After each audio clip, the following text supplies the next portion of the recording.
আমি আল্লাহ পাক তোমাদেরকে জানিয়ে দিলাম, আমি আল্লাহ পাক তোমাদেরকে শুনিয়ে দিলাম, আমার নবীকে তোমাদের কাছে উত্তম আদর্শের নমুনা রেখে গেলাম। তোমরা আমার নবীকে অনুকরণ করলে আমি আল্লাহ পাক নাজাত পেয়ে যাবে। আমার নবীকে অনুসরণ করতে হবে, কথা ঠিক কিনা? এখন ইমাম যদি বলে আমার ডান সাইডে যেতে, আমি যদি বাঁ সাইডে যাই, আচ্ছা এ কি অনুসরণ বলে? ওটা কি অনুসরণ বলতে না ধোঁকা দেওয়া বলছে? কি বলে হিসেবে কি আসে? ধোঁকা দেওয়া। তা আল্লাহ বলছেন আমার হাবিব যেটা বলেছে, যেদিকে চলতে বলেছে ওইদিকে তোমরাই চলো, আর ওদিকে চললে আমি আল্লাহ কথা দিলাম তোমরা নাজাত পেয়ে যাবে। কেমন? তবে হ্যাঁ, নাজাত তখনই পাবে কেমন? নবী আবার জানিয়ে দিচ্ছেন, আল্লাহ বললেন হাবিব ওটা আপনি বলে দেন। আল্লাহ নবী জানিয়ে দিলে লা ইউমিনু আহাদুকুম হাত্তা কুনা আহাব্বা ইলাইহি মিন ওয়ালিদিহি ওয়া ওয়ালাদিহি ওয়ান নাসি আজমাইন। আল্লাহ নবী জানিয়ে দিলে ও সাবিরা ও আমার সাহাবারা, আমি নবী তোমাদেরকে জানিয়ে দিলাম, আমি নবী তোমাদেরকে শুনিয়ে দিলাম, তোমাদের ছেলে পিলে, তোমাদের বাবা মা, তোমাদের ভাই বোন, তোমাদের আত্মীয় স্বজন, তোমাদের ধন সম্পত্তি থেকে, পৃথিবীর মানুষ থেকে আমি নবী আমাকে যদি বেশি ভালো না বাসতে পারো, পূর্ণাঙ্গ মুসলমান হওয়া যাবে না। একদম সদাই। তাহলে নবীর ভালোবাসা করতে গিয়ে 11,000 তসবিহ গোনার কাজ না। কথা বলে কি করতে হবে? নবীর ভালোবাসতে গিয়ে নবীর রেখে যাওয়া সুন্নাতকে মেনে নিতে হবে। কথা ঠিক বলছি না? কথা ঠিক না? আল্লাহ নবী জানিয়ে দিলেন মান তামাসসাকা বিসুন্নতি ইনদা ফাসাদি উম্মতি ফালাহু আজরু মিয়াতা শাহিদি। একটু জোরে বলেন বাবা, একটু জোরে বলেন বাবা। আল্লাহ নবী জানিয়ে দিলেন আখিরি জামানায় আমার একটি যদি হারিয়ে যাওয়া সুন্নাতকে কেউ যদি আঁকড়ে ধরে, আখিরি জামানায় আমার একটি সুন্নাতকে কেউ যদি মজবুত করে আমল করে, আমি নবী জানিয়ে দিলাম 70টা শহীদের দরওয়াজা সওয়াব আমার আল্লাহ পাক ভালোবেসে দিয়ে দেবে। আরো জোরে বলুন সুবহান। এই হাদিসটা শুনবার পরে একজন সাহাবী আমার নবীকে বললেন, ইয়া রাসূলুল্লাহ, ইয়া হাবিবাল্লাহ, মাতা সাআ, ইয়া রাসূলুল্লাহ, ইয়া হাবিবাল্লাহ, হুজুর কিয়ামত কবে হবে? আল্লাহ নবী বলতে লাগলেন, ও আমার সাহাবী রে, তুমি যে আমাকে জিজ্ঞাসা করলে কিয়ামত কবে হবে, কিয়ামতের জন্য কি করে এনেছো বলো? ওই সময় সাহাবী হুজুর জবাব দাও, ইয়া রাসূলুল্লাহ গে, ইয়া হাবিবাল্লাহ, হুজুর বিয়াদি মাফ করুন, আমি তেমন কিছু করতে পারি না, আমার তেমন কিছু আমল আবার হয়তো নাই, তবে আল্লাহ রাসূলকে ভালোবাসি। আরো জোরে বলুন সুবহান। আল্লাহ নবী জবাবে কি বলেছিলেন? আমার সাহাবী রে, তোমার দাবিটা যদি সত্য হয়, আমি নবী জানিয়ে দিলাম ওই মুহাব্বত তোমাকে জান্নাতে নিয়ে যাবে। আরো জোরে বলুন সুবহান। সাহাবী জিজ্ঞাসা করছে, তোমরা সাহাবী হুজুর জিজ্ঞেস করছে, হুজুর কিয়ামত কবে হবে? নবী বললেন, তুমি কিয়ামতের জন্য কি সঞ্চয় করো? শুনছেন? কিয়ামতের জন্য তুমি কি সঞ্চয় করেছো? সাহাবী হুজুর বললেন, হুজুর তেমন হয়তো কিছু করতে পারেন, তবে হ্যাঁ হৃদয় দিয়ে কলিজা দিয়ে আল্লাহ আল্লাহ রসুলকে। নবী বলছেন, তোমাদের ভালোবাসাটা যদি সত্য হয়, তোমার এই ভালোবাসাটা যদি সত্য হয়, আল্লাহর দয়ার জান্নাত চলে যাবে। বলো ইনশাআল্লাহ। আমরা তো নবীর ভালোবেসেছি, কিন্তু আমাদের ভালোবাসা নবীর সঙ্গে হলো না বাপ, আমাদের ভালোবাসাটা হলো ইহুদি নাসারা খ্রিস্টানদের সঙ্গে হয়ে গেল। ওই তারা যেমন চুল কাটে, আমার ঘরের ছেলেরাও কথা বলে, তারা গাঁটের নিচে শার্ট পরে, আমার ঘরের ছেলেরাও। আচ্ছা, ইহুদি কি আমাদের বন্ধু না চরম শত্রু? ইয়া আল্লাহ পাক কোরআন শরীফে বললেন, ইয়া আইয়ুহাল্লাযীনা আমানু লা তাত্তাকিদুল ইয়াহুদা আউলিয়া। আহা, আল্লাহ বললেন, হে আমার ঈমানদারেরা, আমি আল্লাহ তোমাদেরকে ঘোষণা করছি, খবরদার, হুঁশিয়ারি করে জানিয়ে দিচ্ছি, তোমরা যেন ইহুদি নাসারাদের সঙ্গে বন্ধুত্ব স্থাপন করতে যেও না। তাহলে এবার আপনি আমাকে ঘুরিয়ে বলুন, তাহলে আমাদের ঘরের ছেলেগুলো যে এই বামুন ভাবে চুল কাটছে, এটা কি ঠিক? এই আমার নবী জিন্দা না মুর্দা? জোরে বলেন, কেউ জবান বন্ধ করবেন না। জিন্দা। আহা, আমার নবী জিন্দা। আল্লাহ পাক আমার নবীকে জিন্দা করে রেখেছেন। এই ইহুদি জাতেরা আমার নবীর লাশ চুরি করতে এসেছিল না আসেনি? জোরে বলেন। আর তাদের অনুসরণ অনুকরণ আমাদের ঘরের ছেলেরা। আহা, আল্লাহ ফেরেশতা আজরাইল আলাইহিস সালাতু ওয়াস সালাম আমার নবীর কাছে আসলেন, ইয়া রাসূল আল্লাহ, ইয়া হাবিবাল্লাহ, হুজুর বিআদি মাফ করুন। আল্লাহ পাক, আল্লাহ আজরাইল আলাইহিস সালাতু ওয়াস সালাম আমার নবী পাকের রূহটা নিয়ে চলতে লাগলেন। আল্লাহ পাকের দরবারে জিজ্ঞাসা করতে লাগলেন, ও আল্লাহ পাক, আপনার হাবিবের রূহটা নিয়ে আলা ইল্লিনে রেখে দেব কি বলে দাও। আল্লাহ পাক বলতে লাগলেন, না আজরাইল না, ও আমার মালাকুল মাউত ফেরেশতা আজরাইল, না, আমার ইল্লিনে রাখা যাবে না। তাহলে কোথায় রাখবো? জান্নাতের ভিতরে রাখবো। আল্লাহ পাক বলতে লাগলেন, ও আমার ফেরেশতা আজরাইল, জান্নাত তো সৃষ্টি করেছি আমার নবীর জন্য, জান্নাতে রাখা যাবে না। আল্লাহ পাক তাহলে আমার রূহটা নিয়ে, আমার নবীর রূহটা নিয়ে কোথায় রাখবো গো আল্লাহ? আল্লাহ পাক তাহলে কি আরশ আসিমি রাখবো কি বলে দাও।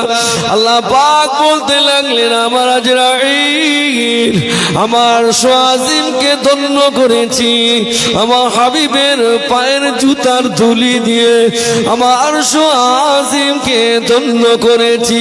আমার আজরাইল, চলে যাও, চলে যাও, চলে যাও, যেখান থেকে রূহটা নিয়ে এসেছো ওখানে আমার নবীকেই দিয়ে এসো। আরো জোরে বলুন সুবহানাল্লাহ। ইহুদিদের বক্তব্য হলো একটাই, ওরা বলে যে মুসলমানেরা বলে ওদের নবী নাকি জিন্দা, আর আমাদের আকীদা তো এটাই।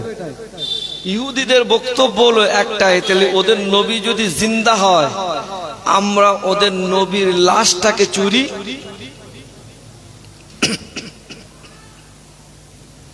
ওরা আমার নবীর লাশটা শুরু করবে। তিনজন ব্যক্তি চলে আসলো, ওরা মদিনায় থাকতে চায়, ওরা মদিনায় রয়েছে। ওই পিরিয়ডের বাদশা হলো বাদশা নুরউদ্দিন। বাদশা নুরউদ্দিন বাদশা নুরুদ্দিন আল্লাহ নবীর স্বপ্ন দেখায়, আমার নুরুদ্দিন আমাকে মদিনায় আমাকে মানুষ কষ্ট দেয়। নুরুদ্দিন এই সংবাদ শোনার সাথে সাথে, এই স্বপ্ন দেখার সাথে সাথে ঘুমটা ভেঙে যায়।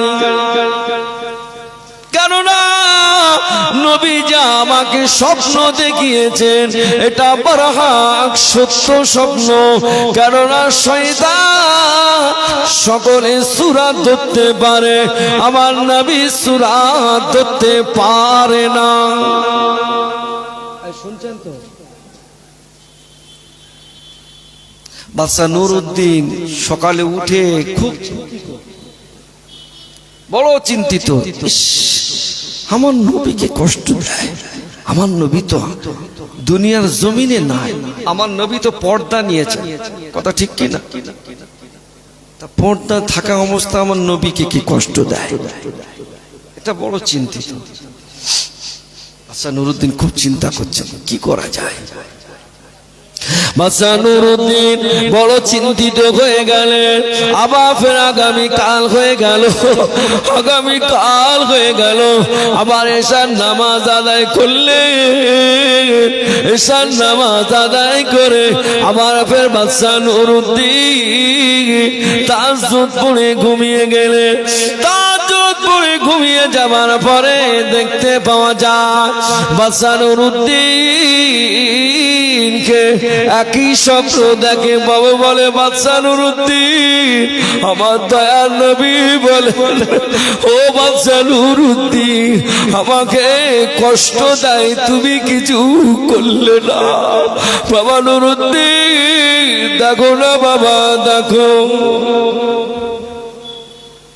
বাদশা নুরুদ্দিন বড় কষ্ট পায়, আমার নবীকে কষ্ট দেয়, জীবিত হালাতে হায়াতে থাকাকালীন আমার নবীকে দেয় কষ্ট দিয়েছে, কিন্তু নবী পর্দা নামার পরে আবার কে কষ্ট। একদিন হয়ে গেল, 2 দিন হয়ে গেল, 3 দিনের মাথায় একই স্বপ্ন। আমার নবী বড় আদর করে ডাকেন, ও বাদশা নুরুদ্দিন, বাদশা নুরুদ্দিন তুমি কি আমার কথা শুনলে না বাবা? ইয়া রাসূলুল্লাহ, ইয়া রাসূলুল্লাহ, ইয়া হাবিবাল্লাহ, ইয়া হাবিবাল্লাহ, আপনি আমাকে স্বপ্ন দেখিয়েছেন, আপনি আমাকে কবে দেখিয়েছেন আমি তো বুঝতে পারি না। ইয়া রাসূলুল্লাহ, ইয়া হাবিবাল্লাহ, আল্লাহ নবী 3 জন ব্যক্তির নকশাটা বাদশা নুরুদ্দিনকে দেখিয়ে দিলে। 3 জনের নকশা আমার নবী বাদশা নুরুদ্দিনকে। কথা বলো, অন্য মনস্ক মনে হচ্ছেন নাকি আপনারা? আপনারা অন্য মনস্ক মনে হচ্ছেন নাকি? আমার নবী বাদশা নুরুদ্দিনকে বলছে, নুরুদ্দিন 2 দিন তোমাকে বললাম, তুমি শুনলে না। বিয়াদি বাপ করেন, আমি চিনি রে, আমি আপনি বেঁচে থাকা কালীনকে অনেক কষ্ট দিয়েছে আমি শুনেছি, কিন্তু আপনি বিদায় নিয়েছেন, আপনাকে কে কষ্ট দেয়? আমার নবী বলছে, বাদশা নুরুদ্দিন এই লাও 3টে মানুষের তোমার নকশা দেখিয়ে দিলাম।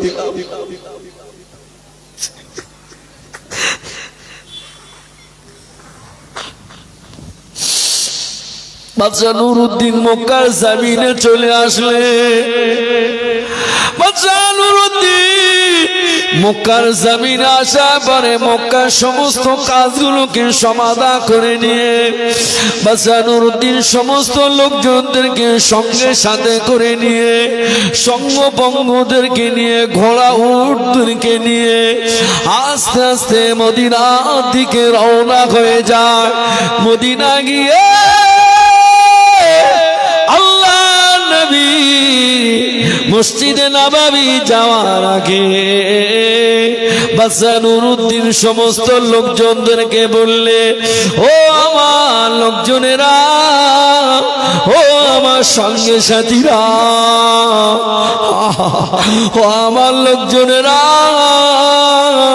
ও আমার সঙ্গে সাথীরা, মদিনার বর্ডারে দাঁড়িয়ে যা, মদিনাকে ঘিরে ফেলো, একটা মানুষ যেন না আসতে পারে, একটা মানুষ যেন পার না হতে পারে। বাসানুরউদ্দিন মদিনায় যাওয়ার পর নামাজ আদায় করে, নামাজের পরে গোটা মদিনাবাসীদেরকে লক্ষ্য করে বলতে লাগলেন, মদিনাবাসীরা তোমরা মক্কা, তোমরা হলে মদিনার জমিনের মানুষ, তোমরা আমার নবীর পাশে থাকা মানুষ, তোমরা কতই ভাগ্যবান। আমি বাদশা নুরউদ্দিন, আমি তোমাদেরকে একদিন দাওয়াত করে খাওয়াতে চাই, আমার দাওয়াতটা যেন কেউ ফিরত দিও না। বাদশা নুরউদ্দিন মক্কা থেকে মদিনায় আসলেন, সমস্ত লোকজনদেরকে বললেন, বাবা টোটাল মক্কার গ্রাউন্ডটা, মদিনার গ্রাউন্ডটা ঘিরে ফেল, যেন কোনো লোক যেন মক্কাতে মদিনার থেকে বার হতে পারে, এবং মক্কার কোনো মানুষ বা বাইরের কোনো মানুষ যেন মদিনায়। আপনারা বুঝতে পারছেন নাকি না আমি অন্যদিকে ঘুরব? আপনাদের কষ্ট হচ্ছে?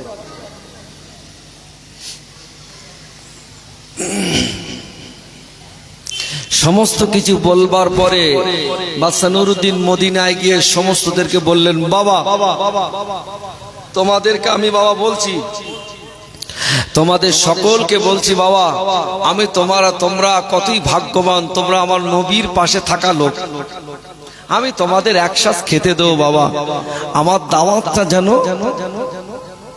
বলো বলো ফিরত দিও না, কবুল করো।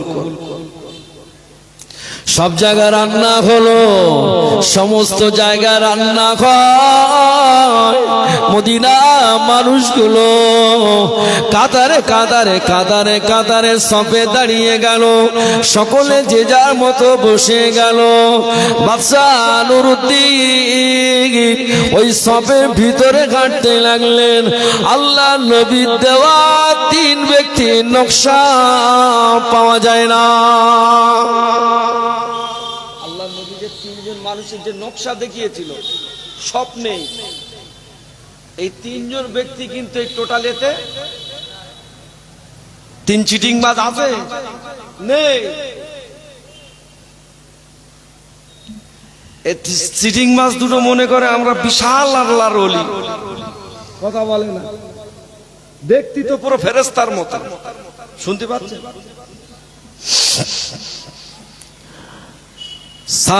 বাদশা নুরউদ্দিন বড় কষ্ট পান, বড় চিন্তিত। আল্লাহ নবীর দেওয়া 3 ব্যক্তির নকশা আমি বুঝতে পারছি না, এখানে সেই 3টে ব্যক্তি এখানে নাই। ও মদিনাবাসীরা, 3 ব্যক্তি লোক কি এখানে আছে কি বলো? মদিনাবাসীরা বলতে লাগলেন, বাবা মদিনার সমস্ত মানুষেরা কি খাওয়া দাওয়া করলো? মদিনার মানুষরা বললেন, হুজুর সমস্ত ব্যক্তিরা খাওয়া দাওয়া করলেন। আর একজন পাশ থেকে উঠে বলেন, ও বাদশা নুরউদ্দিন, আপনাকে আমি জানিয়ে দেই, 3 জন ব্যক্তি বড্ড পরেশগার ব্যক্তি, বড্ড রোজাদার ব্যক্তি, বড্ড আল্লাহর ওলি ব্যক্তি, ওনারা কারো দাওয়াত খায় না।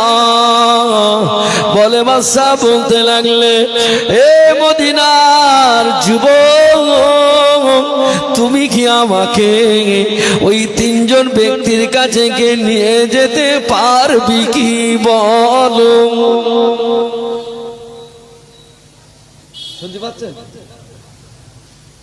সকলে তো খাওয়া দাওয়া করলো, বাদশা নুরউদ্দিন খুব চিন্তিত, এই 3 চিটিংবাজ কিন্তু নেই এখানে, শুনতে পাচ্ছেন? 3 ইহুদির বাচ্চা এখানে কিন্তু নেই, এই কাতারে দেখতে পাচ্ছি না তাদের। সকলের খাওয়া অলরেডি। পাশ থেকে একটা যুবক উঠে বলছে, হুজুর বাচ্চা সবাই খেয়েছে বটে, তবে তিনটে ছেলে, 3 যুবক আল্লাহর ওলি, এরা কারুর দাওয়াত গ্রহণ করে না। তারা দিনেতে রোজা রাখে, রাতে নামাজ আদায় করে। রোজা রাখে, রাতে নামাজ আদায় করে। বাদশা নুরুদ্দিন যুবককে বললেন, এ বাবা যুবক, তোমরা কি আমাকে ওই 3 ব্যক্তির কাছে নিয়ে যেতে পারবে? যুবক বলতে লাগলেন, ও বাদশা নুরুদ্দিন, আপনি যদি যেতে চান আমি আপনাকে নিয়ে যাব।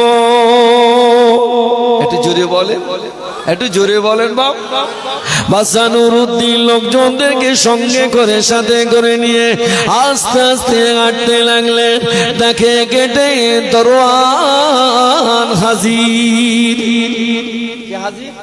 দরওয়ান, দরওয়ানকে বলে, এই গেটের দরওয়ান, গেটটা খুলে দে। গেটের দরওয়ান বলে, ভিতর থেকে অনুমতি না পাওয়া পর্যন্ত দরওয়াজা খোলা যাবে না। বাদশা নুরুদ্দিন বলতে লাগলে, অমন যদি করিস তোকে কিন্তু ছাড় না। পেড়াপেড়ি করবার পরে বাদশা নুরুদ্দিন লোকজনদেরকে নিয়ে ভিতরে প্রবেশ করলেন। তাকে একটি মানুষ আল্লাহর কোরআন তেলাওয়াত করে, আরেকটি মানুষ আল্লাহর নামাজে মশগুল হয়ে আছে, আরেকটি মানুষ বাবা দোয়া মোনাজাতে মশগুল হয়ে আছেন। কজন? বাদশা নুরুদ্দিন বলে, এই শয়তানের বাচ্চা, এই শয়তানের বাচ্চা রে, তোকে তো আমি চিনতে পেরেছি। গাপ করে হাতটা ধরলেন, তোদের পরিচয়টা বল, সত্যি করে বল, তোদের পরিচয়টা বল। লোকজন যারা আছে এরা সবাই অবাক, এরা সবাই, ও বাদশা নুরুদ্দিন অমন ভাবে বলো না। বলে কেন? ওরা হলো আল্লাহর ওলি বান্দা। ও বাদশা নুরুদ্দিন অমন কথা বলতে নেই, অমন ভাবে বলো না। কিন্তু বাদশা নুরুদ্দিন আমার নবী যে নকশা দেখিয়েছিল 3 ব্যক্তির, এই 3 ব্যক্তির নকশা মিলে যায়। জোরে বলেন, বলেন আল্লাহু আকবার, বলেন আল্লাহু আকবার, বলেন আল্লাহু আকবার। 3 চিটিংবাজের কি আছে? গাপ করে হাত ধরে ফেলেছে। আর লোকজনেরা সবাই বাদশাকে বলছে, হুজুর আপনি এই ব্যক্তি ধরেছেন, তো আল্লাহর ওলি এরা। বাদশা নুরুদ্দিন দেখতে দেখতে যেই না দেখতে পেল কিছুটা দূরে জামাগুলো মেলে দেওয়া আছে, ওদের জামায় কাদা, ওদের জামায় মাটি লেগে আছে। ওদের জামা। বাদশা নুরুদ্দিন বলতে লাগলেন,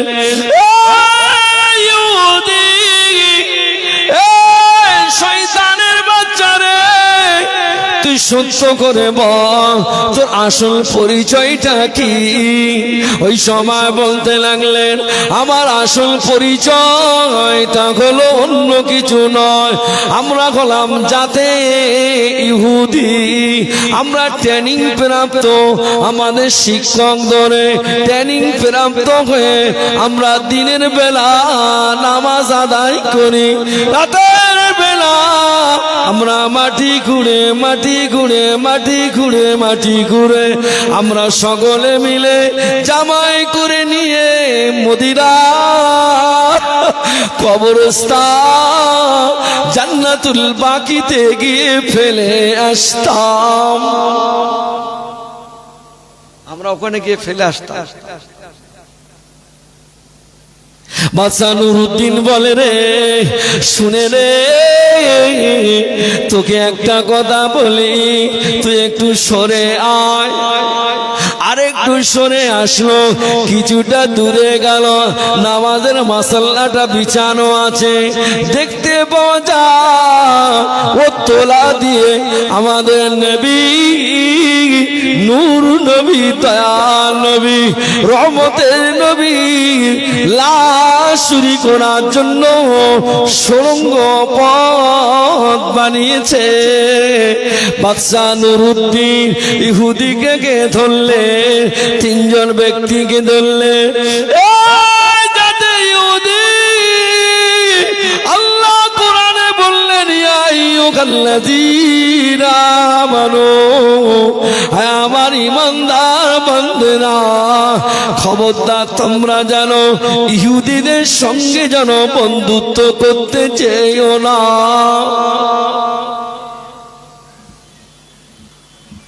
ইহুদিদের সঙ্গে যেন বন্ধুত্ব,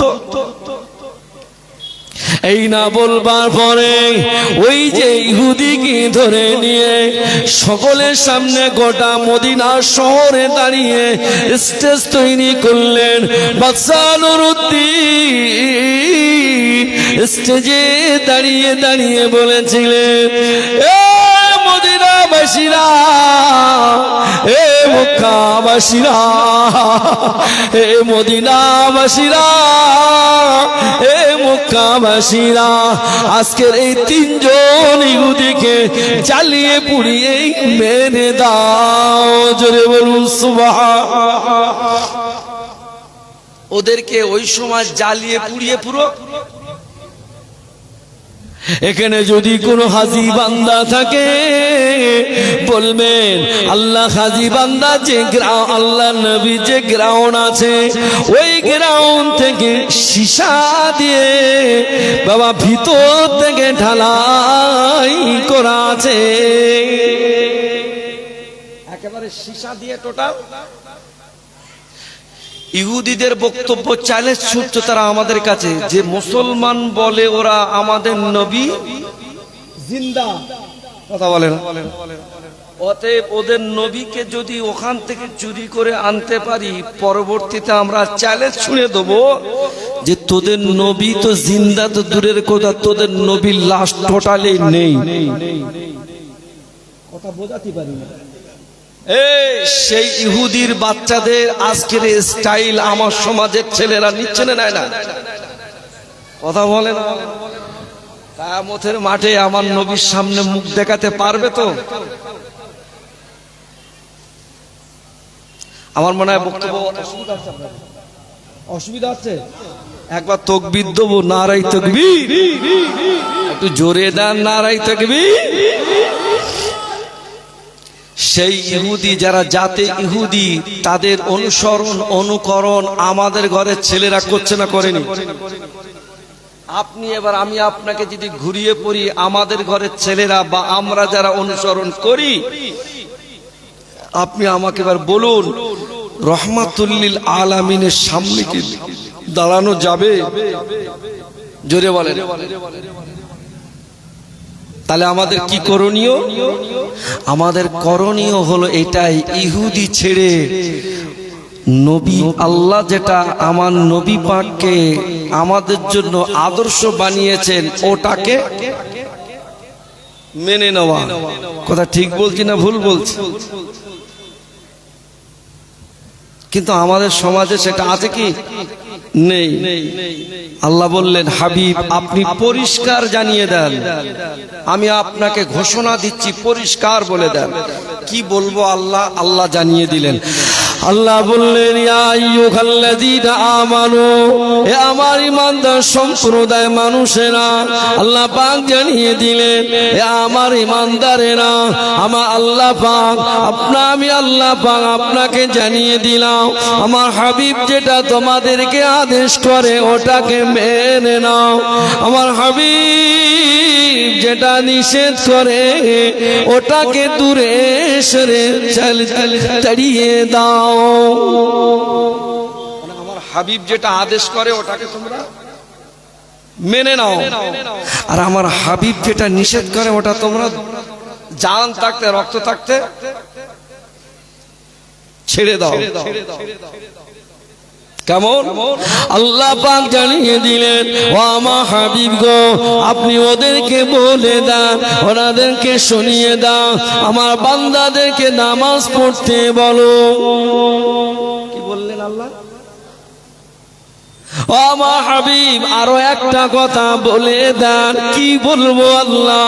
আল্লাহ পাক জানিয়ে দিলেন, হাবিব এটা আপনি বলে দেন, ওয়াতুজ যাকাত, তারা যেন যাকাত যেন প্রদান করে। যদি অর্থ দেয় আল্লাহ, লাখে 2500, 125 টাকা নাকি, এটা আপনাকে যাকাত দিতে হবে। তবে হ্যাঁ হাবিব, ওরা যে নামাজ পড়বে, রোজা রাখবে, ওরা যে হজ করবে, যাকাত দেবে, হাবিব মনে রেখে দিও, ওরা যা কিছু করবে ওটা জানো আমি আল্লাহ আমার সন্তুষ্টির আশায় জানো হয়। জোরে বলুন আল্লাহ পাক জানিয়ে দিলেন, ও আমার হাবিব গো, আপনাকে জানিয়ে দিলাম, কুলিন্না সালাতি ওয়া নুসুকি ওয়া মাহইয়ায়া ওয়া মামাতি লিল্লাহি রাব্বিল আলামিন। একটু জোরে বলা যায় না? একটু জোরে বলা যায় না? ও হাবিবের পেয়ারা, ও নবী, আপনি বলে দেন, ওদের নামাজ, ওদের রোজা, ওদের হজ, ওদের কুরবানি, ওদের হায়াত মউত যা কিছু আছে, আমি আল্লাহ আমাকে যদি খুশি করার উদ্দেশ্যে যদি হয়ে যায়, আমি আল্লাহ পাক আমাকে যদি রাজি করার উদ্দেশ্য যদি হয়ে যায়, আমি আল্লাহ পাক কথা দিলাম, ও হাবিবের পেয়ারা, আমি আল্লাহ পাক আমার 8টি বেহেশতের দরওয়াজা খুলে দেব। তবে হাবিব আপনি বলে দেবেন, সমূহ গুনাহ মাফ, সমূহ গুনাহ মাফ, দুটো গুনাহ মাফ হবে না।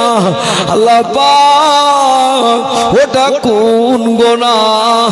আল্লাহ পাক বলতে লাগলেন, ও আমার হাবিবের পেয়ারা, ওটা যদি আমি আল্লাহ আমার জায়গায় কেউ যদি বসিয়ে যদি পুজো আস্থানা যদি করে, আমার সঙ্গে কেউ যদি শিরক যদি করে, আমি আল্লাহ ওটাকে মাফ করি না।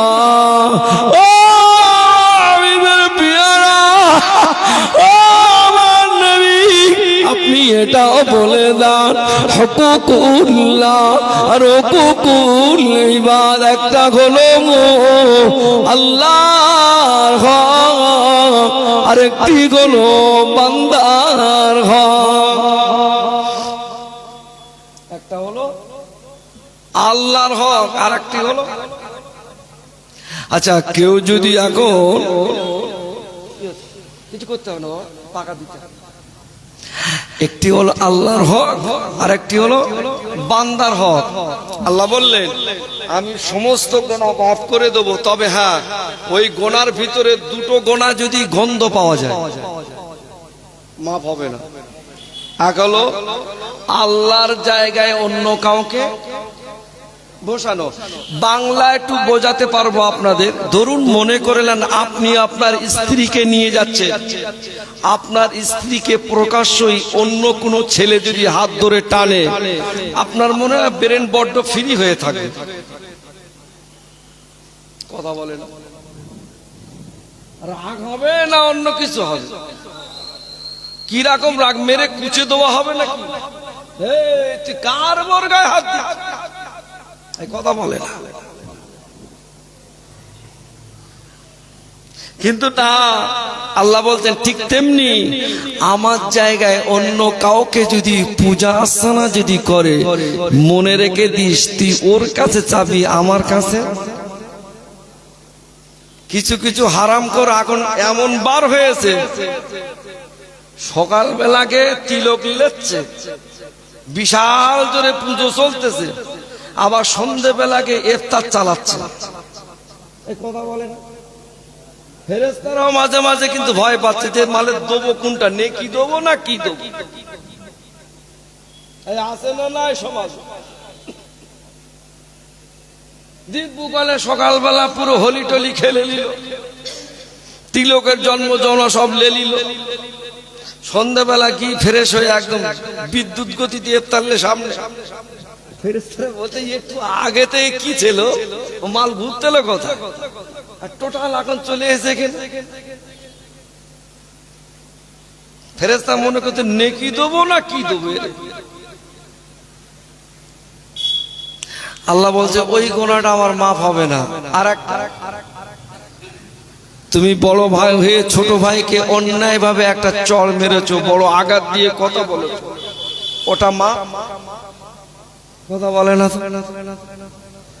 হো মনে করতে আমি টোটাল কাবা ঘরে গিয়ে শুয়ে পড়বো, সব মাফ হয়ে যাবে। আচ্ছা এমন কোন ব্যাপারটা বড় আছে? কাবা ঘরে গিয়ে যদি থাকলে বা মরলি যদি মাফ হয়ে যায়, তাহলে তো দুনিয়ার সমস্ত মানুষ ওখানে পড়ে থাকতো। কথা বলে না।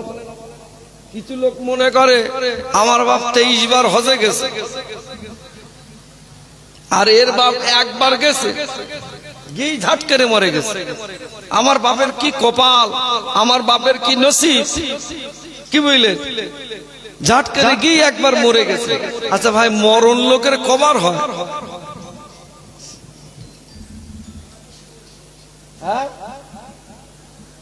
মরণ লোকের কবার হয় একবারই তো। ওকে টোটালকে ওখানকে পুরো টোটালকে শুয়ে পড়েছে। ফেরেশতারা বলতে এখান থেকে বেরিয়ে যা, পুরো টোটাল কুচে দেবো মেরে। তুই গুনাহ করেছিস, নামাজ পড়িস না, ওটা আমার কাছে বলেছিস, আমি ক্ষমা করে দিছি। রোজা রাখিস না জীবনে, ওটা আমার কাছে বলেছি, আমি মাফ করে দিতেছি। আচ্ছা আল্লাহ কাকে মাফ করবে না করবে এটা কি আমাদের কারো কাছে জিজ্ঞেস করবে? আল্লাহ বলছে এই ভুলগুলো আমার কাছে করেছিস, আমি ওগুলো মাফ করে দিলাম। শুনছেন? কিন্তু তুই যে তোর ভার 2 বিঘে মাল ছেড়ে দে বেরিয়ে এইছিস, ওটা তো আমার কাছে। তুই বলতেছ না হবে না চাচা, টোটাল মসজিদের ইমাম সাহেবকে লাশ সামনে রেখে বিদ্যুৎ গতিতে বলে যাচ্ছে, বাবা এ লোক মারা গেছে, ভুল ত্রুটি যা হয়েছে খোদার রহম আজকে সব মাফ করে দাও। 2 ভাইয়ের 2 বিঘে জমি রেস নিউ টাউনে, এটা তো নিউ টাউন নাকি গো? এই পাশে ধরো জমি রেস, এখানকার জমির 1 বিঘে জমি তো 1 কোটি টাকা, তার বেশি ছাড়া কম না মনে। ঠিক বলছি না ভুল বলছি? বেশি না? এখন টোটাল সেই ভাইয়ের তো 2টো ছেলে রাস্তায় এতিমের মতন ভিক্ষা করে করে খায়, আর তুই তো টোটাল 1 বিঘে ঝেড়ে দে মাল চলে গেছিস কোথায়? মক্কায়। কাজ হবে? হ্যাঁ? ও ছেলে তো বলতেছে আমার বাপের বিশাল নসিব, মক্কায় গিয়ে মরে তো সব মাপ। শুনতে পাচ্ছেন? আচ্ছা মক্কায় গিয়ে যদি মরলে যদি সব মাপ যদি হয়, তাহলে আবু জাহেলের বাড়ি কোথায়? হ্যাঁ? মাল মরেছে কোথায়? বাবা শুধু বাড়ি মক্কায় বললে ভুল হবে। ও হারাম করে যে জায়গায় বাড়ি, রহমাতুল লিল আলামিনের বাড়িটা পাশেই একদম। কথা বোঝা যায় না? মানে একেবারে পাশাপাশি। তা ও তো মরেছে, আর এও গে 1 বিঘে ঝেড়িতে মাল চোর বেরিয়ে পড়েছে, সেও মরেছে, তালি মনে হয় সব মাফ হয়ে গেছে।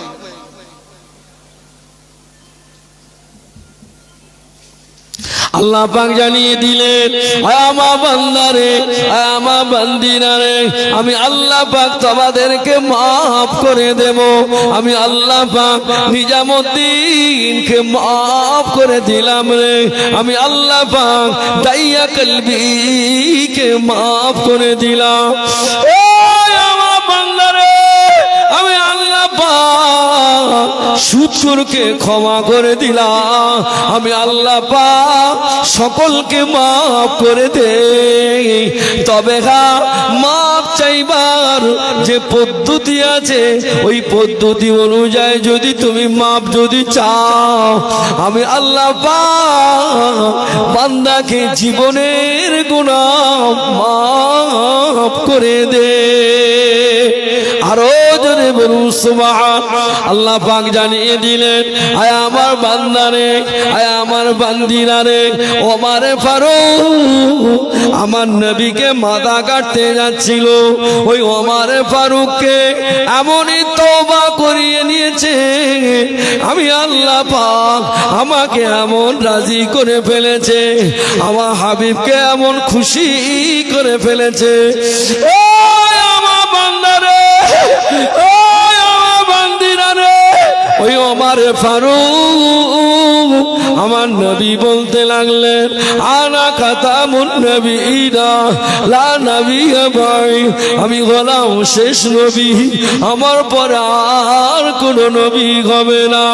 লাকান ওমর নবিয়্যা, তবে হ্যাঁ, আমার পরে কেউ যদি নবী যদি আল্লাহ বানাতে ওমরকে বানিয়ে দিতেন। জোরে বলো না, ওমরের দরওয়াজা শেষ, নবী আর হবে না। এতগুলো মানুষ বসে আছেন, আপনারা বলুন, আমরা কি কোনোদিন আমার নবীর মাথা কাটতে যাচ্ছিলাম কি বলে?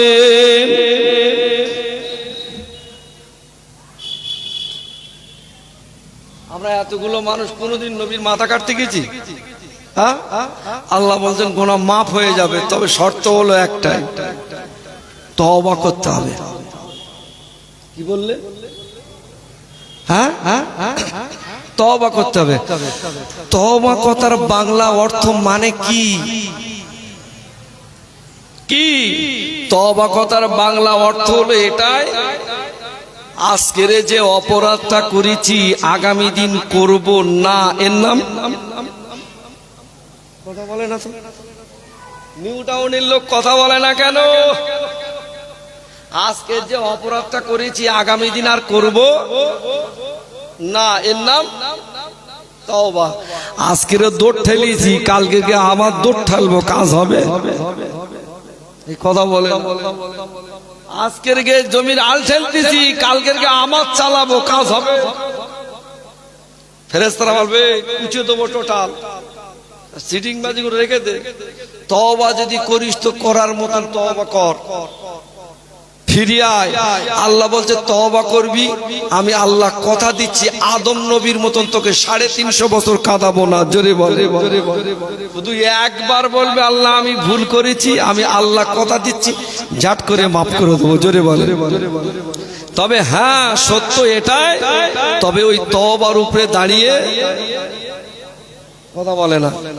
চাচা নামাজ পড়ে, চাচা রোজা রাখে, চাচা নামাজ পড়ে, চাচা রোজা রাখে, মুখে দাড়ি আছে, মাথায় টুপি আছে, আসরের নামাজ পড়ে বার হয়েছে, গোপন জায়গায় টিকিটের দোকান কি বলে 50 টাকা সেম দে না, কি বললাম ঠিক জানি না।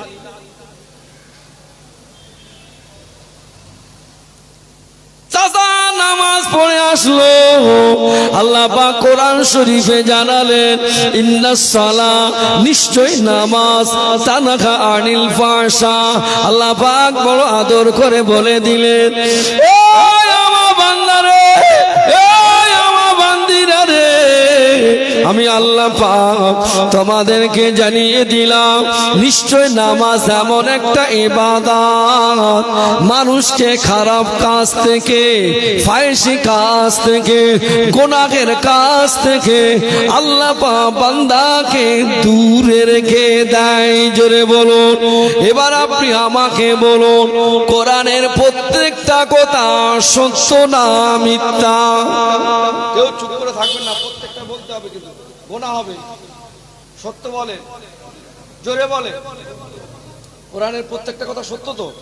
তাহলে কোরআন শরীফের আয়াতে শরীফার মানে বাংলা মানে হলো এটাই, এই আয়াতে শরীফার বাংলা মানে হলো এটাই, নামাজ বান্দাকে খারাপ কাজ থেকে দূরে রাখে। তাহলে মনে করুন আপনি নামাজ পড়ছেন, গোপনে গোপনে সুদ খাচ্ছেন, নামাজ পড়ছেন, মানুষের চোখে ফাঁকি দিয়ে লটারি কাটছেন, হয় তার নামাজ হচ্ছে কি বলে হচ্ছে কি? কারণ কোরআন বলছে নামাজ যে ব্যক্তি পড়ে ও ব্যক্তির খারাপ কাজ থেকে কথা বলে না দূরে রাখে। তাহলে আমাকে যখন খারাপ কাজ থেকে দূরে রাখতে পারে না মানে হলো এটাই আমার নামাজ, আমার মনে হয় ভুল হচ্ছে বাবা। হ্যাঁ এই নামাজ হচ্ছে কি? হ্যাঁ তাহলে ও নামাজের নাম কি? ওটা হলো খেপ মারা নামাজ। নামাজের নাম শুধু খেপ মারতে যাচ্ছে। কেন কোরআন বলছে হাফেজ বসে রয়েছে, আলেম বসে রয়েছে, জিজ্ঞাসা করুন। নামাজ এমন একটা ইবাদত বান্দাকে খারাপ কাজ থেকে দূরে রাখে। তাহলে আমাকে নামাজ যদি আমাকে খারাপ কাজ থেকে দূরে না রাখতে যদি না পারে, তাহলে নিশ্চিত মনে রাখতে হবে আমার নামাজ হচ্ছে বেরিয়েছে নামাজ পড়তি, বেইও নামাজ পড়ে, আমিও নামাজ পড়ি। এ আল্লাহ বান্দা, আমি তোমাদের বলে যাই, আমি বিদায় নেব, আমি আর বেশি সময় থাকবো না। আমি তোমাদের জানিয়ে দেই বাবা, নামাজ এমন একটা ইবাদত, আপনি গোপনে গোপনে লটারি কাটলেন, আপনি গোপনে গোপনে সুদ খেলেন, আপনি গোপনে গোপনে বুনের মালটা পুরো ছেড়ে দিলেন, আপনি বলুন আপনার নামাজ কি হচ্ছে কি বলেন? ওই রকম নামাজ যদি মারা যায় আমার মনে হয় টোটাল আযাব হবে না। ও নামাজি মরে গেলে মনে হয় জীবনে আযাব হবে না। কিছু লোক মনে করে এখন নাই খাচ্ছি খায়, লাঠির বল আছে, পাটির বল আছে, লাঠির বল আছে, পাটির বল আছে, বংশের গরম আছে, দুবিঘে যদি লিখে নেই এখন কোনো সমস্যা নাই। হাঁটুর রস যখন কমে যাবে 3 বার মক্কা থেকে ঘুরে আসবো, এরকম মসজিদ 4টে করে দেবো, লোকে আমাকে হাজি বলবে, দানশীল বলবে, সম্মান হয়ে যাবে। হবে কি? আপনি লিখে রেখে দেন, আজকের ডেট দিয়ে আপনি লিখে রেখে দেন। ও যদি ওই রকম হারামখোর হাজি যদি ও যদি মক্কা যদি খুব 36 বার যদি যায়, এরকম মসজিদ যদি 50টা যদি বানায়, মাদ্রাসা যদি 20টা যদি বানায়, টোটাল এতিম মিসকিনকে যদি প্রত্যেকটা দিন যদি 20টা করে খাওয়ায়, বিধবা মেয়েদেরকে যদি 70টা করে যদি বিয়ে দেয়, তথাপি ওর কবরের আযাব মাফ হবে না। কবরের আযাব তুমি বলতো চাচা মাফ হবে না? মাল পুরো হস্তে ঘুরে এসে একেবারে ঝাঁকা নাকা জামা পরে এসে টুপি সেই রকম লাগিয়ে আর সাদা রুমালটা শুধু পরে আর আয়নার স্বপ্নকে বউটার মধ্যে দেখ কিরম দেখছো, কিরম দেখেছে একবার দেখছি। তো বাবার বাড়ি যাবো, শুধু শ্বশুর বাড়ি কিরম যাবো বলে শুধু হাই সাহেব বলে সালাম দেবে, তাই কথা বলে না।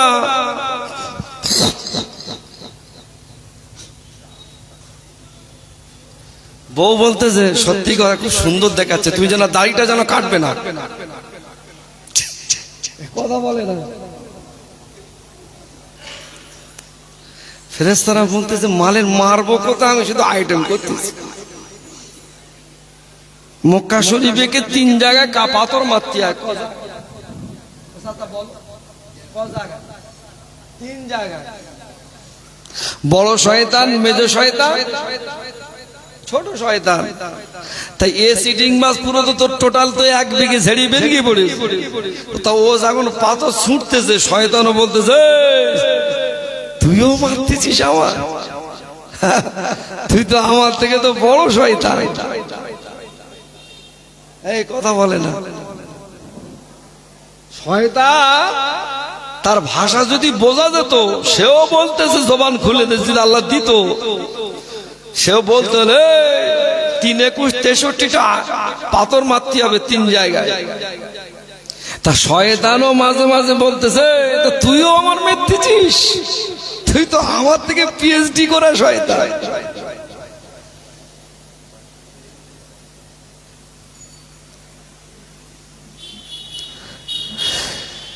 আমি আপনাদের জানিয়ে দেই, বসিরহাটের আল্লামা রুহুল আমিন রহমাতুল্লাহ আলাইহি তিনি তার ফতোয়া আমিনিয়ার কিতাবে 3য় নম্বর কিতাবে লিখলেন, 1 টাকা যদি শুধু খায় 36 বার নিজের মায়ের সঙ্গে জেনা করার থেকেও আরো নিকৃষ্টতম গুনাহ।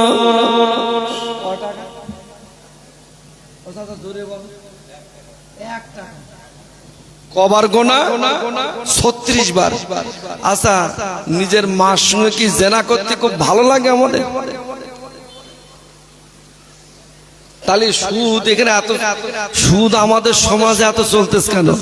আমার মনে হয় মহিলা সমিতি এলাকায় একটাও নেই, আছে কি? হ্যাঁ, এখানে আছে। আচ্ছা, গ্রুপ লোন আছে কি?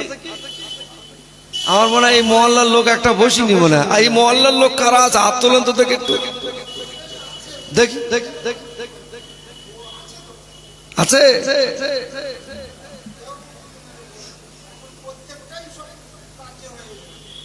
এইরকম সুদখোর ওরা নামাজ পড়লো, রোজা রাখলো, হজ করলো, যাকাত দিল, ফিতরা দিল, দেওয়ার পরে হুজুরের কাছে গিয়ে দোয়া লায়, হুজুর আমার বাড়ির জন্য একটু দোয়া করবে।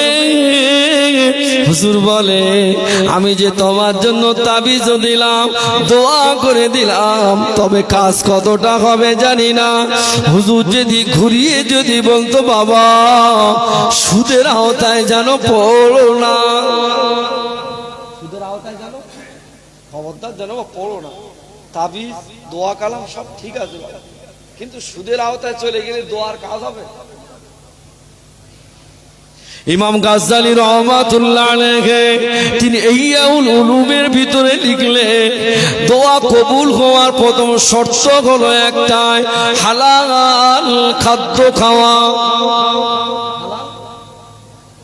বলো বলো, খাদ্য মুখস্থ হয়ে যাবে, হালাল খাদ্য খাওয়া। হালাল খাদ্য যদি খায়, আল্লাহ পাকে দরবারে যদি দোয়া চায়, আল্লাহ পাকে দরবারে ওই দোয়াটা কবুল হয়ে যায়। জোরে বলো। কিন্তু না, সমাজে এখন দেখতে পাওয়া যায় সুদের গতিটা বেড়েছে, ওয়াজের গতিও বেড়েছে, সমাজে আলেমও বেড়েছে, ইমামও বেড়েছে, শ্রোতাও বেড়েছে, মাহফিলও বেড়েছে, সঙ্গে আমাদের ঘরে পণটা মনে হয় কমেছে।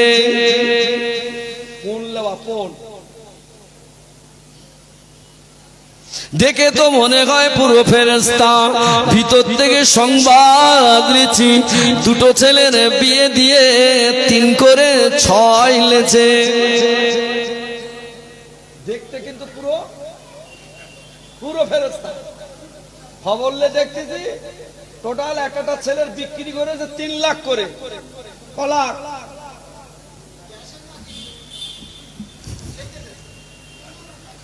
কিন্তু দেখতে পাওয়া যায় এই সমস্ত ব্যক্তিরা নামাজ আদায় করলেন, নামাজ আদায় করবার পরে আবার তাহাজ্জুদ আদায় করলেন, আবার তাহাজ্জুদ আদায় করার পরে ফজরের নামাজ আদায় করলেন, ফজরের নামাজ আদায় করে ইশরাক পড়ে আবার কালুর দোকানে গিয়ে বলে, কালু রে চা দে চা, কালু আমাকে চা দে, তবে একটা কথা, দাতাল মাতাল সব কাপে চা খায়, ওই কাপে আমি খাবো না।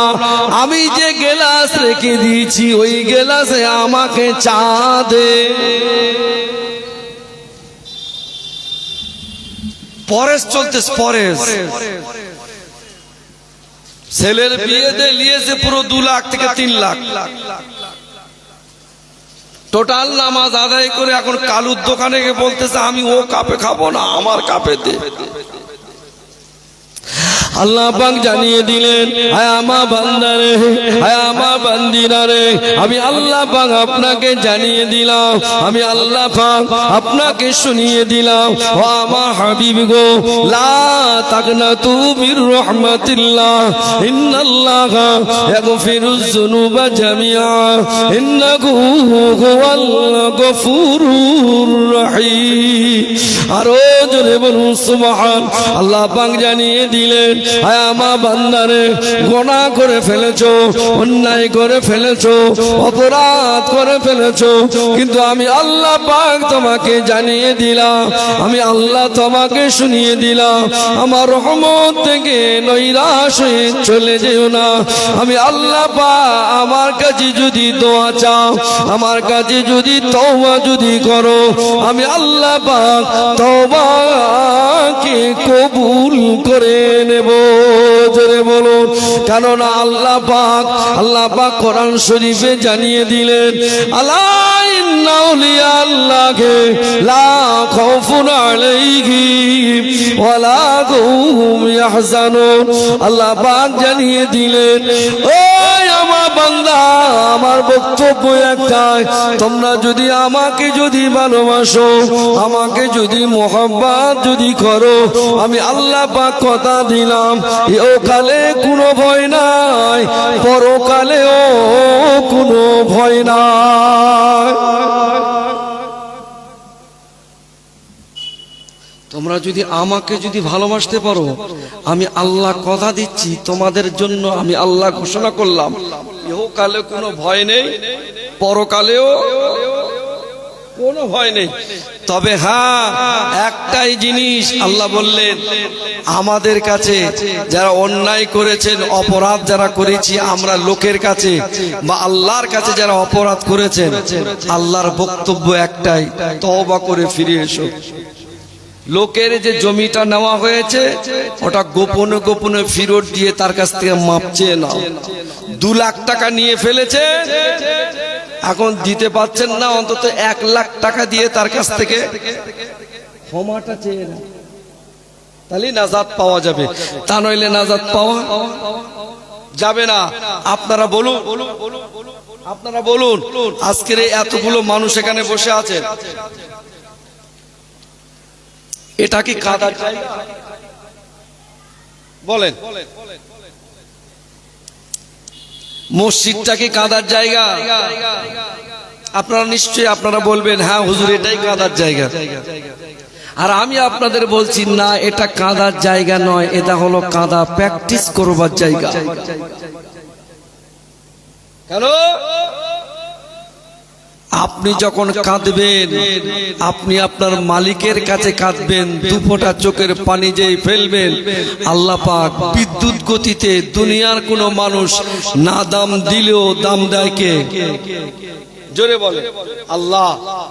আল্লাহ বলছেন, সেজন্য ফুরফুরা শরীফের দাদা হুজুর পীর কেবলা তিনিও কেঁদেছিলেন। কোথায়? ফুরফুরা শরীফের পাশে অবস্থিত একটি জায়গা, সুফি জঙ্গল। জায়গাটার নাম কি? সুফি জঙ্গল। ছোট হুজুর পীর কেবলা কেঁদেছিলেন। কোথায়? ধনপোতার জঙ্গল। কথা ঠিক বলছি নাকি? সুফি আব্দুল মোমেন রহমাতুল্লাহ আলাইহি একজন অমুসলিম, তিনিও কেঁদেছিলেন। কোথায়? আফ্রিকার জঙ্গলে। কোথায়? আফ্রিকার জঙ্গলে। আহা, হুজুরের বাড়িতে আল্লাহ আমাকে কয়েকবার নিয়ে গিয়েছে। যারা মুসলমান হওয়ার আগে নাম ছিল প্রতাপ চন্দ্র সেন, শুনছেন? যার নাম ছিল প্রতাপ চন্দ্র সেন, দাদা হুজুরের হাতে হাত দেওয়ার পরে যার নামটা দাদা পীর দিলেন, আল্লাহর ওলির নামটা দিয়েছিলেন আব্দুল মোমেন। কি নাম? আব্দুল মোমেন। আপনি দেখুন, এক্ষুনি গুগল সার্চ করুন, এক্ষুনি আব্দুল মোমেন হুজুরের, সুফি আব্দুল মোমেন হুজুরের দরবারে গিয়েছেন কে? একজন ব্যক্তি হাত তুলুন তো। গেছেন? দুজন তিনজন গিয়েছেন, তাই তো? মাশাআল্লাহ। আপনারা দেখবেন সুফি আব্দুল মোমেন হুজুরের রওজার উপরে, কবরের উপরে আজও পর্যন্ত গাছ ছায়া করে আছে না নাই? জোরে বলেন, আছে না নাই? এই ঘটনা বলতে গেলে তিনি একজন অমুসলিম হয়েও তিনি আল্লাহকে এতটা রাজি খুশি করেছিলেন, এতটা খুশি করে ফেলেছিলেন। সুফি আব্দুল মোমেন হুজুরের কাছে একজন ব্যক্তি এসেছে, খুব গরিব, খুব অসহায়। হুজুরের কথা বললে কলিজা ফেটে যাবে বাবা। সুফি আব্দুল মোমেন হুজুরের কাছে খুব গরিব অসহায় একজন দরিদ্র মানুষ, ভ্যান ঠালা ব্যক্তি এসেছে। এসে বলে, হুজুর, বলছে কি হয়েছে? বলে, হুজুর একটা কথা বলবো। তো বলছে কি? আমার 4টে মেয়ে, আমি কিভাবে বিয়ে শাদী দেবো? আমার তো কোনো লাইন হচ্ছে না, তা আপনি একটু আমার জন্য দোয়া করবেন। হুজুর দোয়া করেছিলেন। দোয়া করার পরে আল্লাহ পাক তার 4টি মেয়েটাকে বিনা পণে আল্লাহ পাক তাকে বিবাহের ব্যবস্থা করে দিয়েছিলেন। জোরে বলে। ঠিক আজও সেই হুজুরের রওজায় কেউ যদি আজও পর্যন্ত যদি যায় কোনো একটি নিয়ত নিয়ে, আমার নিজের চোখে দেখা, আল্লাহর ঘরকে সাক্ষী রেখে বলছে, মিডিয়া হচ্ছে, আমার নিজের চোখে দেখা একটি ছেলে পা খুলতে পারে না। এই পা না এইরকম হয়ে থাকে, পা একদম এরকম করতে পারে না। ভেলোরে, ব্যাঙ্গালোর, এদিক ওদিক, কলকাতা, পিজি, দুনিয়ার যত হসপিটাল ছিল তার কাছে মোটামুটি যতটুকু জানা বোঝা ছিল সব জায়গাতে ঘুরে এসেছে। ঘুরে আসার পরে কোন একটা আলেমের সহবতে গিয়েছে। যাওয়ার পরে সে আলেমটা বলল, আচ্ছা তোমরা এক কাজ করো দিন, ফুরফুরা শরীফে গেছো? তা বলছে না, যাওয়া হয়নি। এক কাজ করবে, ফুরফুরা শরীফে যাবে। ফুরফুরা শরীফে যাওয়ার পরে ওখান থেকে হুজুরের দোয়া নিয়ে সুফি আব্দুল মোমেন হুজুরের কাছে যাবে, গিয়ে শুধু একটা কথা বলে আসবে গিয়ে, যে হুজুর আমার ছেলে এই পা খেলাতে পারে না, এর জন্য আপনি একটু দোয়া করেন। আমি ওসব কিচ্ছু জানি না, আপনাকে একটু আমার বাচ্চার জন্য দোয়া করে দিতে হবে। শুধু এই কথাটুকু বলে তুমি চলে এসো।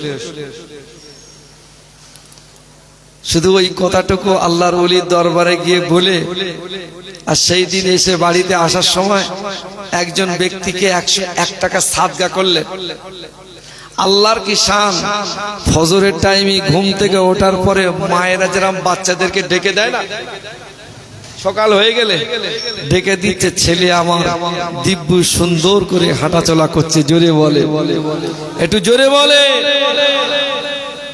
এই সুফি আব্দুল মোমেন হুজুরের দরবারে যাবে। এনার বাড়ি হলো বাংলাদেশের চট্টগ্রাম। খুব বাদশাহী ঘরের ছেলে ছিলেন, খুব জমিদার ঘরের ছেলে এই প্রতাপচন্দ্র সেন।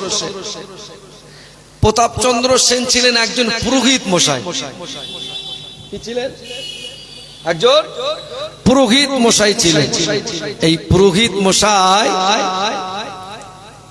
দাদা হুজুর পীর কেবলা যখন গোবরডাঙ্গা এই বর্ডার দিয়ে যখন পার হচ্ছে, দাদা হুজুর পীর কেবলা চলে গেলে যে জায়গায় ওয়াজ মাহফিল করার গন্তব্যস্থল, ওই জায়গায় দাদা হুজুর পীর কেবলাকে বসার জায়গা দিলেন।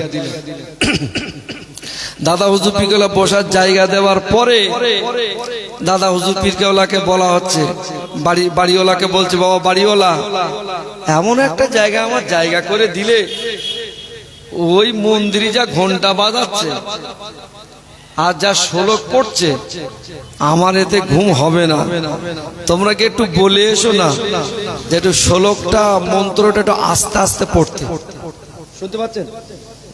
একটু আস্তে আস্তে পড়তে একটু বলে এসো। বাড়িওয়ালা বলছে হুজুর আপনার কথা শুনে যে আমরা যাব,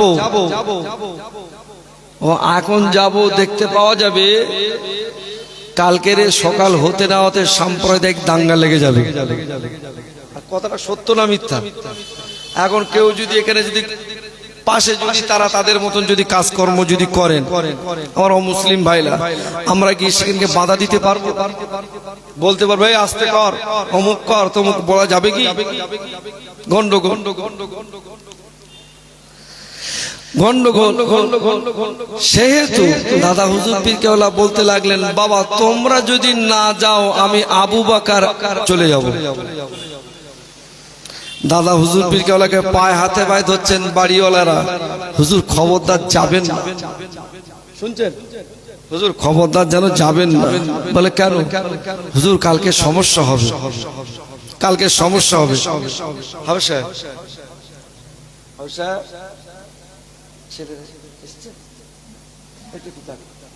টাইম পার হচ্ছে, আসিনি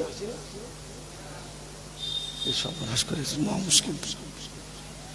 একটু দেখে 10টা-15 একবার দুরূদ শরীফ আল্লাহুম্মা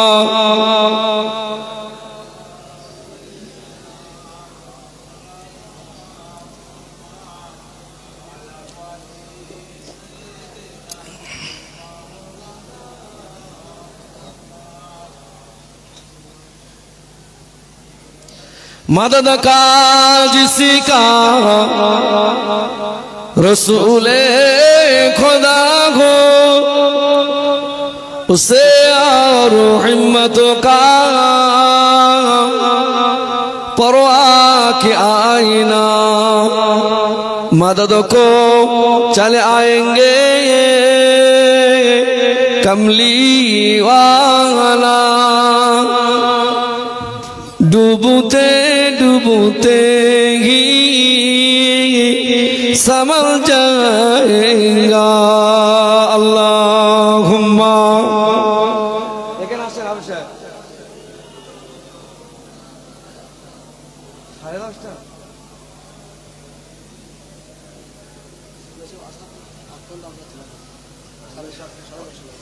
10:30 আমাকে আর আগে যেতে না, 8টায় চলে এসেছি। আপনারা চলে গেছেন আমাকে আসলে এখন আসেনি, কেউ আসেনি। আর কটা আসবেন? 10:30। আসার রাত্রে আপনাকে 10 মিনিট পরে বসে আপনি ছেড়ে দেবেন, 10:30 পরে গেলে আমি ছেড়ে দেবো, তাই তো? যদি 10 মিনিটের ভেতরে এসে আপনি ছেড়ে দেবেন, 10:30 হয়ে যায় আপনি চালা দিয়ে দুটো বক্তে তো আসেন।